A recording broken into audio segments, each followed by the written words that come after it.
Galerinha, voltamos, né, com o nosso segundo bloco aí sobre a ação rescisória, dessa vez para a gente discutir um pouquinho sobre a competência, sobre a legitimidade e os requisitos da petição inicial da ação rescisória, tá? Porque a ação rescisória é como se fosse a inauguração de um novo processo, né, conhecido como ação rescisória, e aí tem uma petição inicial própria, tá? Que é muito parecido, inclusive o próprio dispositivo diz que deve seguir, né, os requisitos do 319, que a gente já conhece, e aí cumula com algumas outras possibilidades e especificidades legais. Vamos começar falando um pouquinho sobre competência, tá?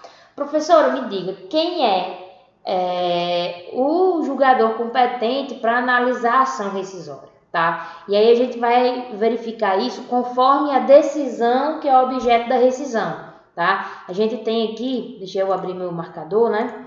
A gente tem aqui, né, as decisões de mérito sobre as quais, né, recai aí a possibilidade de ação rescisória, e aí na decisão interlocutória e na sentença, tá, gente?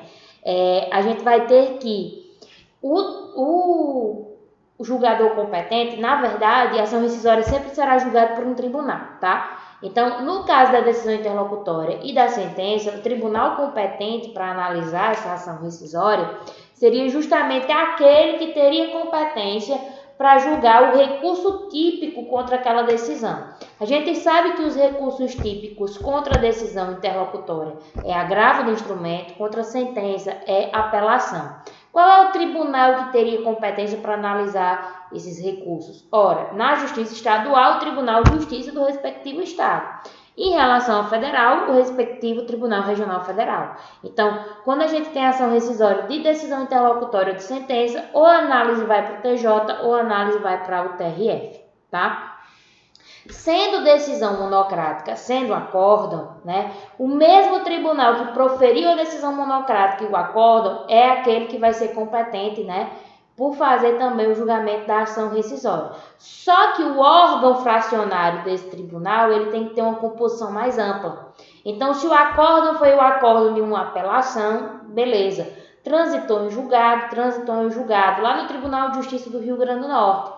Ótimo. Foi julgado por 3 julgadores da Câmara Cível, né?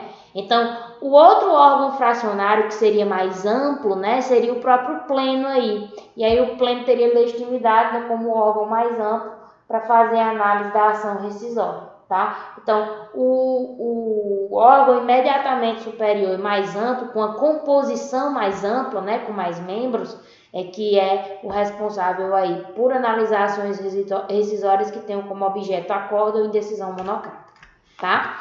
Na legitimidade, a gente tem o artigo 967, que diz que a legitimidade de proposição da ação rescisória, né, é de quem foi parte no processo ou seu sucessor a título universal ou singular, tá? Cuidado, sucessor é diferente de substituto, tá? Porque o substituto ele faz uma representação ali da parte.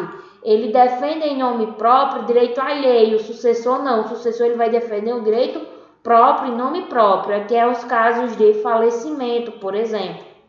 Tá bom? O terceiro juridicamente interessado, a gente tem a questão aqui do assistente, do denunciado à lide, tá certo?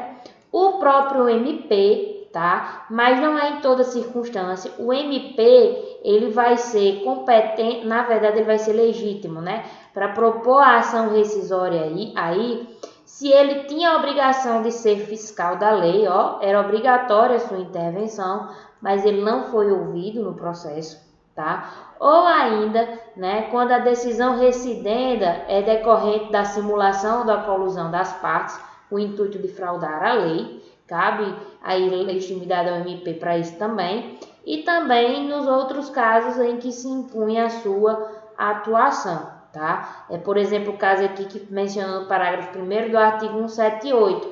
A gente viu que o artigo 178, a gente estudou lá em processo 1, que o artigo 178 ele traz para a gente hipótese de atuação, né, aí do Ministério Público, como por exemplo nas ações de menores dos incapazes, né, dos menores incapazes. O Ministério Público ele atua como fiscal da ordem jurídica. E aí nessa situação aí, né, se era obrigatória a atuação dele, mesmo que ele tenha se manifestado, tá? O que diferencia aí a linha A da C é essa, porque na linha A era obrigação do Ministério Público se manifestar, mas ele não se manifestou, não se permitiu a sua manifestação. Na linha C, ainda que ele tenha se manifestado, né? Como era uma atuação obrigatória dele, né? Aí ele cabe também a propositura aí de ação rescisória, tá? E a última hipótese aqui, aquele que não foi ouvido no processo em que lhe era obrigatória a intervenção, o caso dos litisconsórcios necessários, tá? Lá nos litisconsórcios necessários, pela obrigatoriedade de se haver um litisconsórcio, né? Se não teve aquele litisconsórcio ali atuando no processo, como é o caso de um devedor de dívida indivisível, né? Aí, por ser litisconsorte necessário, esse litisconsorte necessário obriga a sua atuação no processo, tá? E aí, se ele não foi ouvido, pode ele propor a ação rescisória, tá bom? Requisitos da petição inicial da ação rescisória. Como eu vinha dizendo a vocês, a petição inicial da ação rescisória, ele atende inicialmente aos requisitos básicos do 319, tá?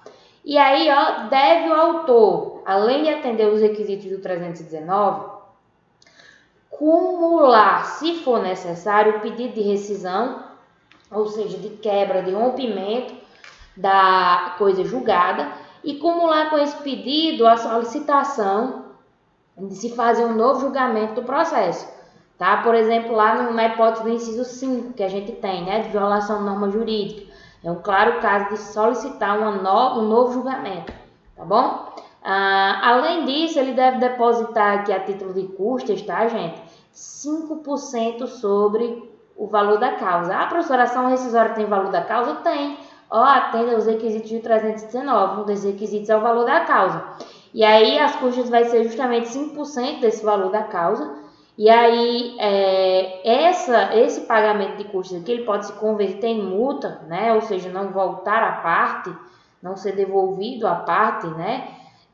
Porque só seria devolvido se ele vencesse a ação rescisória, mas se ele não vence a ação rescisória, os 5% sobre o valor da causa se convertem em multa, tá? E aí essa conversão em multa se dá se a inadmissibilidade ou improcedência da ação rescisória se der por unanimidade de votos, tá? Lembrando que a ação rescisória sempre terá um tribunal competente aí, tá? Sempre será julgado por um tribunal competente. E aí, ó, essa multa não se aplica, né? Essa disposição no inciso 2 não se aplica nem à União, aos estados, ao DF, ao município, autarquias, fundações de direito público, MP, defensoria, tá? E aos que têm o benefício da justiça gratuita. Foi fazenda pública, foi órgãos de atuação, né? Dentro da justiça em representação ao MP, a defensoria, e teve concessão do benefício da justiça gratuita, não há necessidade de fazer o pagamento de 5% sobre o valor da causa, tá? Esse depósito, né, não pode ser superior ao valor de 1.000 salários mínimos. Então, os 5% sobre o valor da causa não excede a quantia de 1.000 salários mínimos, tá? Além disso, ó, além dos casos previstos no 330, se vocês bem lembrarem, o 330 ele traz para a gente as hipóteses de indeferimento da petição inicial, tá? Então, a gente tem lá a ausência de legitimidade, a ausência de interesse, né? A existência de uma petição inepta, a existência de uma petição que desatendeu o artigo 106 do CPC, né, em relação ao advogado que atua em causa própria, que deixa de juntar a cópia do seu documento da OAB, de representação, tá? Então, são as causas de indeferimento da petição inicial prevista no 330. Além desses 4 casos que se aplicam à ação rescisória, o parágrafo 3º vem dizer que tem um 5º caso de indeferimento da petição inicial, que é quando não se faz, né, o depósito aí do inciso 2, dos 5% sobre o valor da causa. Deixei de fazer esse depósito, descumprir um dos requisitos da petição inicial, e aí a petição inicial pode ser indeferida, tá bom? Além disso, aplica-se a ação rescisória 332. O 332, gente, é o julgamento de improcedência liminar do pedido, lembram? Então, quando a gente tem casos que dispensam a instrução probatória, independentemente da citação do réu, o juiz vai lá liminarmente, né, logo no início, julgar improcedente a ação, tá? A cabível também em todas aquelas hipóteses, inclusive a do parágrafo 1º de prescrição e decadência, tá? Parágrafo 5º. Reconhecida a incompetência do tribunal para julgar a ação rescisória, o autor intimado para emendar a petição inicial a fim de adequar o objeto da ação rescisória, quando a decisão apontada como rescindenda não tiver apreciado o mérito e não se enquadrar nas previstas no parágrafo 2º do 966. Então, lembra, o juiz verificando que a decisão rescindenda não é de mérito, tá? O julgador verifica que a ação rescindenda ali que eu apresentei não é de mérito, ou não se enquadra na dos parágrafos 2º do 966, que é que o impedimento de propositura de nova demanda ou que julga a inadmissibilidade de recurso, né? Se não se enquadrar em uma dessas hipóteses aí, a decisão rescindenda, o juiz dá a possibilidade de se emendar a petição inicial para que apresente corretamente aí a decisão rescindenda, tá certo? Ou também, né, quando a decisão que tivesse sido apontada como rescindenda tivesse sido substituída por decisão posterior. Eu apresentei uma sentença como decisão rescindenda, mas aquela sentença foi substituída posteriormente por um acórdão. Então, no caso, a decisão rescindenda aí não seria a sentença, e sim o acórdão. Isso, inclusive, poderia gerar mudanças também na competência, tá certo? Além disso, parágrafo 6º, na hipótese do parágrafo 5º, após a emenda da petição inicial, será permitido ao réu complementar os fundamentos de defesa e, em seguida, os autos serão remetidos ao tribunal competente. Então, olha, foi feita a petição inicial, o réu ele tem possibilidade de fazer, o réu da ação rescisória tem possibilidade de fazer contestação.